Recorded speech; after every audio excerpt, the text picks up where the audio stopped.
A couple of months ago, I made a video going over my first impressions on all 32 NHL teams this season, and I figured now with us being at basically the halfway point of the season, it would be a good time to make an updated version of that video and just kind of go over how I'm feeling about each NHL team as we get ready for the second half. But before we get started, if this is your first time checking out the channel, be sure to hit that subscribe button if you want more NHL content just like this all year long. We are getting super close to 81,000. So with that all being said, let's go ahead and start off like we usually do when it comes to these videos in alphabetical order with the Anaheim Ducks. And the Ducks are hanging around. They're only one game under 500, but I would be lying if I said I've been going out of my way to watch a ton of Ducks games this season. They really aren't the most exciting team, despite the fact that they have a lot of exciting young players. They've been getting phenomenal goaltending from both Lucas Dostal and John Gibson, which is a big reason why they currently find themselves just one game under 500. Scoring goals is a big issue for this team. They rank 31st in the NHL in goals for per game. To be honest, I feel like this should be the final season for Greg Cronin behind the Ducks bench, and I know a lot of Ducks fans feel the same way.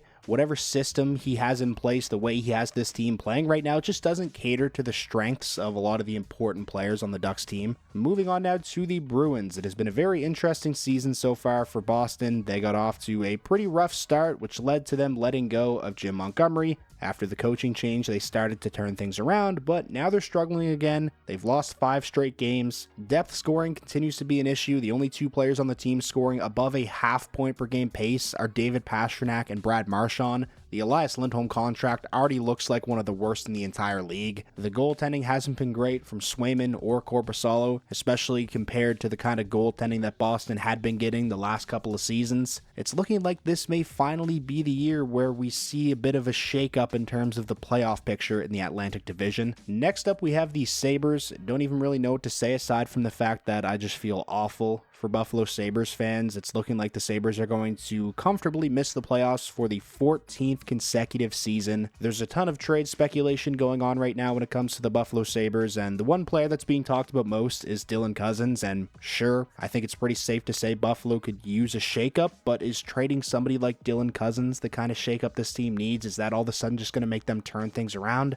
I don't really think so. Moving on now to the Calgary Flames, in my opinion, one of the most surprising NHL teams so far this season. Heading into the season, I actually thought Calgary would be a team that's closer to being in contention for a first overall draft pick than they are a playoff team, but that has not been the case whatsoever. Despite the fact that the Flames really haven't been great at any one thing, they're hanging around and currently find themselves just 1 point back of the Vancouver Canucks for that second wildcard spot in the Western Conference and for 4th place in the Pacific Division. I think you got to give a lot of credit to Dustin Wolf, who has been phenomenal. 13-6-2 with a .914 save percentage. He has definitely been one of the best rookies in the entire NHL so far this season. Next up, we have the Hurricanes, who have been treading water lately, but still look like they are well on their way to their 4th consecutive season with 100 or more points. The goaltending situation has obviously been a bit of a mess. We're only at the halfway point in the season, and they've already used 5 different goaltenders. Kochetkov definitely has been carrying a pretty big workload. I think Carolina makes a lot of sense as a landing spot if this is the season we finally see John Gibson moved out of Anaheim. Next up, we have the Blackhawks. It's looking like another year in which the Blackhawks are going to be drafting in the top 3, which shouldn't be a huge surprise. I thought there was a chance we could see a decent size improvement from them this season with all the additions they made in free agency, but that really hasn't been the case. They currently sit dead last in the entire NHL. Kyle Davidson seems to be getting a little bit fed up. It was reported that he was not happy at all with their performance in the Winter Classic, and he actually went down to the dressing room to voice his displeasure with the team. I'm really curious to see when Kyle Davidson is going to start to try and hit the accelerator on this rebuild. The hard part of the rebuild is already over. You have your franchise cornerstone, you have your superstar in Connor Bedard, and now it's really just a matter of waiting for the Blackhawks' other top prospects to develop and crack the NHL lineup, and then it's a matter of putting the right pieces around those guys. Moving on now, next up we have the Avalanche, who obviously got off to a pretty rough start to the season, but it was really just because of the fact that they couldn't get a save from Georgiev,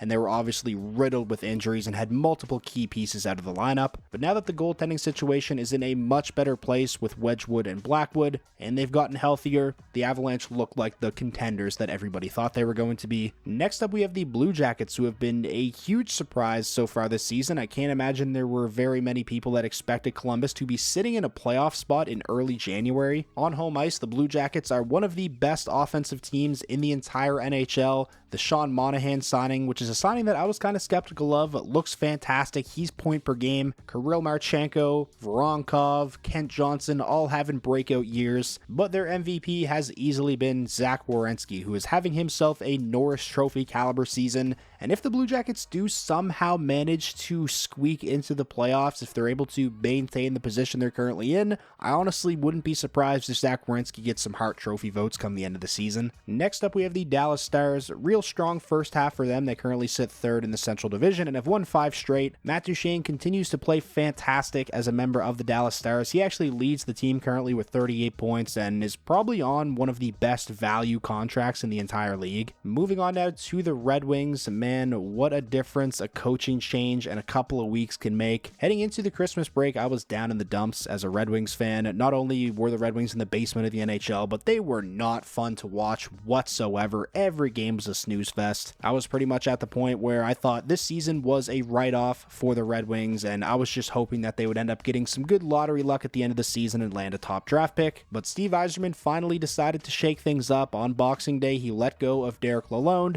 and brought in Todd McClellan as the new head coach, and the Red Wings did get blown out in McClellan's coaching debut against the Maple Leafs, but since then, they've won 5 straight, all 5 of those wins coming after Todd McClellan told the team to just go play effing hockey, which is pretty funny. The Red Wings look like a much more competent team. The power play, which was already pretty good under Derek Lalonde, has been absolutely devastating under Todd McClellan, and is currently the 3rd best ranked power play in the entire league. And thanks to the fact that nobody in the Eastern Conference wildcard race has really been able to separate themselves from the rest of the pack, and the entire conference is pretty much just a big logjam, this 5-game win streak has put the Red Wings right back into playoff contention. Moving on now to the Edmonton Oilers. They have had a season kind of similar to last, where they started really slow, kind of got everybody concerned, and then flipped a switch and haven't looked back. Leon Draisaitl is playing like an MVP candidate. Darnell Nurse, who got a lot of heat from Oilers fans and the media for his performance in the playoffs, I think he's having a phenomenal season, especially defensively. I think the Oilers are looking like a team that are a real threat to come out of the Western Conference again this year. Next up, we have the Florida Panthers, the defending Stanley Cup champions. Definitely haven't been world beaters by any means, but I don't really think anyone needs to see that from them during the regular season. They're still comfortably second place in the Atlantic Division. I do feel like they could use some upgrades to the bottom of the lineup to bolster the depth scoring, but aside from that, I don't really have too many concerns when it comes to the Florida Panthers. Even with Sergei Bobrovsky having a bit of a mediocre season, it doesn't worry me all that much because he's one of those guys that consistently turns it up come playoff time. Next up, we have the LA Kings, who, despite not having their number 1 defenseman Drew Doughty, are having another strong regular season, led by Anze Kopitar, who just does not seem to age. Young guys like Laferriere and Brant Clark are really breaking out, and Darcy Kemper's been really solid for them in net as well. That Dubois for Kemper trade is looking like a win-win so far for both teams. When it comes to the Kings, though, I don't really care what I see during the regular season. It's just a matter of can they get over the hump in the playoffs, that hump obviously being the Edmonton Oilers, and if the regular season ended today, the matchup in the Pacific Division, 2 versus 3, would be Edmonton and LA in the first round again. Next up, we have the Minnesota Wild, who have definitely exceeded my expectations so far this season.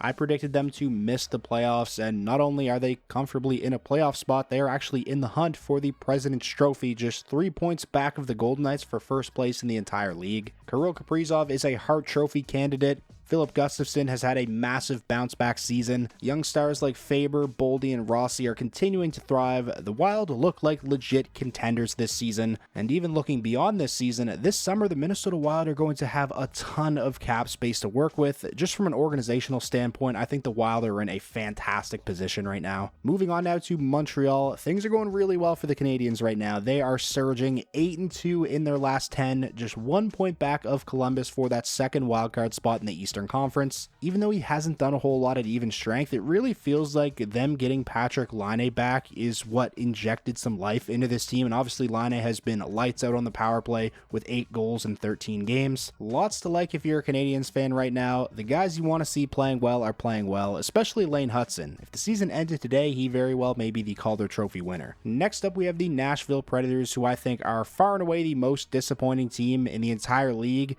third last currently in the entire NHL with just 33 points in 41 games. The big shopping spree they went on in free agency has not paid off. The future's looking pretty bleak right now for the Nashville Predators. They're an older team with a lot of big contracts. Barry Trotz definitely has his hands full. Moving on now to the New Jersey Devils, who have had a really strong first half. They look like legit contenders, which is what we expected them to be last season, but obviously last season things didn't go as planned for New Jersey. But a lot of the moves they made in the offseason are paying off. They brought in Jacob Markstrom to be their starter, and he's won 20 of his 30 starts this season. Guys like Paul Cotter and Stefan Nason have provided them with some nice depth scoring, and Jonathan Kovacevic has been a massive addition. One of the most underrated additions from the offseason. I don't really think anyone saw that coming. Moving on now to the New York Islanders. It's really been a season from hell for them so far. The special teams are terrible, the worst power play in the league, a historically bad penalty kill. They currently sit dead last in the Metro Division, and similar to what I said earlier about the Red Wings before they made the coaching change, they suck and they're boring to watch, which is a pretty brutal combo. I think I actually might have lied earlier in the video when I said that the Nashville Predators are the most disappointing team in the league this season. I think that has to go to the New York Rangers. Last year's President's Trophy winners have completely collapsed this season. We've already seen them trade Capo Caco and Jacob Trouba.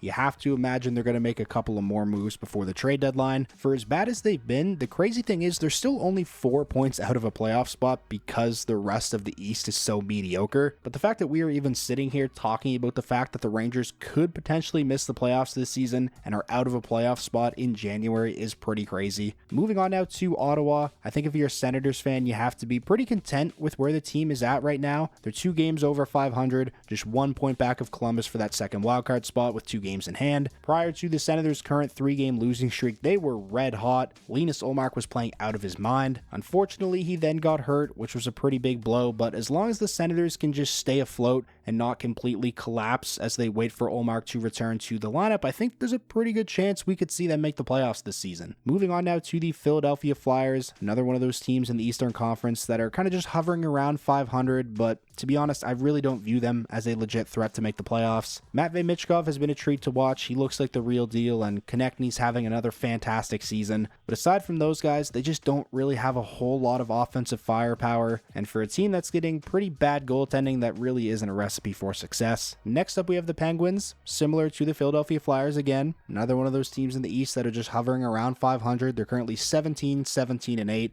Good for 42 points. And if you're a Penguins fan, you're probably pretty happy with that considering how bad they were in October. Moving on now to San Jose. Similar to what I said earlier in this video about Chicago, it's looking like it's going to be another year where San Jose is drafting in the top 3. There was one stretch there for a bit where the Sharks were playing really well and the games were super exciting, a lot of come from behind third period victories. But over the last month or so, they've really came back down to earth and currently find themselves last place in the Pacific Division. I will say, I think it's been a lot more exciting watching Sharks games this season compared to last season. You can thank Macklin Celebrini for that. Next up, we have Seattle. It's definitely been a pretty disappointing season so far for them. I think the expectation, especially after signing guys like Montour and Stevenson in free agency, was definitely that they would get back to being at least closer to the team that they were in their second season, where they made the playoffs and upset the Avalanche in the first round. But that has definitely not been the case. Seattle has really struggled to even come close to getting back to that level over the last season and a half for various different reasons. We're still waiting for Matty Beniers to really take that big jump offensively, and similar to what I said about the Elias Lindholm contract earlier in this video, I think the Chandler Stevenson contract also already looks like one of the worst in the league. Moving on now to the Blues. They're definitely hanging around the playoff race. They're at 500, 4 points back of Vancouver for that second wildcard spot, which is kind of where I expected them to be this season. Not really good enough to be a surefire lock to make the playoffs, but also too good to be in the very basement of the NHL. I would definitely say my biggest takeaway from the Blues first half, though, has been the decision to offer sheet Holloway, and Broberg is looking very good. Holloway especially lately has been on fire. The early returns on the Cam Fowler trade are also looking pretty good for the St. Louis Blues, and I'll be the first to admit that is a trade that I wasn't really a big fan of. So even if the St. Louis Blues don't end up making the playoffs this season, those are definitely some positive takeaways. Next up, we have Tampa Bay.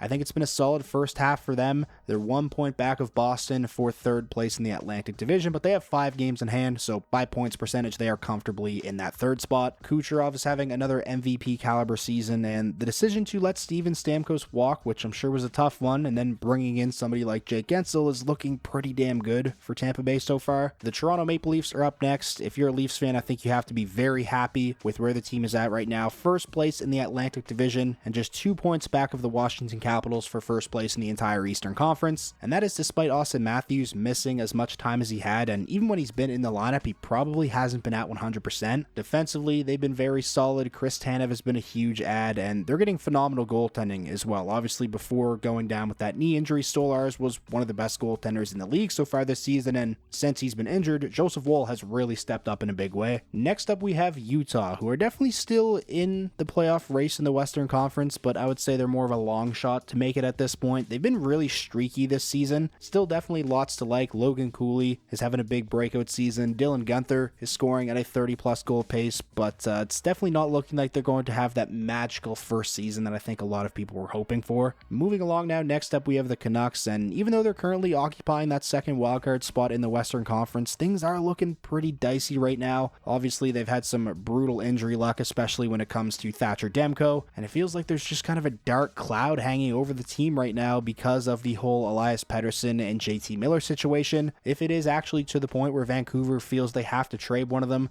I think it would be beneficial for the team to do it sooner rather than later. Obviously, a trade of that magnitude isn't something you want to rush, but in my opinion, it's really hard to take Vancouver serious as a contender in the Western Conference until they get this situation settled. Next up, we have the Vegas Golden Knights, who have had almost a perfect first half. They currently sit atop the entire NHL with 59 points in 40 games, despite the fact that their captain Mark Stone has only played in 26 of those games. All the concerns I had for Vegas coming into the season, which were mainly depth scoring and their goaltending, have not been an issue whatsoever. They've been getting solid goaltending from both Adin Hill and Ilya Samsonov, and they currently have 11 players on the roster scoring at above a half point per game pace, so how's that for depth? Next up, we have the Washington Capitals, easily one of the most surprising teams in the entire NHL this season relative to the expectations that I had for them coming in. I didn't even pick them to make the playoffs this year, and here we are at the halfway mark, and they are atop the Eastern Conference and just 1 point back of Vegas for first place in the entire league. Logan Thompson has been playing out of his mind all season. He's only lost 2 games in regulation out of his 21 starts. The offseason additions of guys like Pierre-Luc Dubois and Jacob Chychrun have been huge, and even though Ovechkin has missed some time with an injury and guys like Strome and McMichael have started to cool off a little bit from their ridiculously hot starts to the season, they're still winning games. I think at this point in the season, Spencer Carberry definitely has to be the favorite for the Jack Adams. And now finally finishing up the video with the Winnipeg Jets, who are currently second place in the Western Conference, just 1 point back of the Vegas Golden Knights. I feel like you can kind of break Winnipeg's season up into 3 different parts. They obviously had that ridiculous start, and then once that streak ended, they cooled down significantly, but over the last month or so, I feel like they've really started to level out, and they're playing a pretty consistent game right now. They have the best power play in the league, clicking at over 30%, which I'm sure Jets fans are just super excited to see, considering how mediocre the power play was last season. Even though we still have half the season to go, I think it's pretty safe to say at this point that Connor Hellebuck has locked up his 3rd Vezina trophy, and I wouldn't be surprised if he gets some Hart Trophy votes either.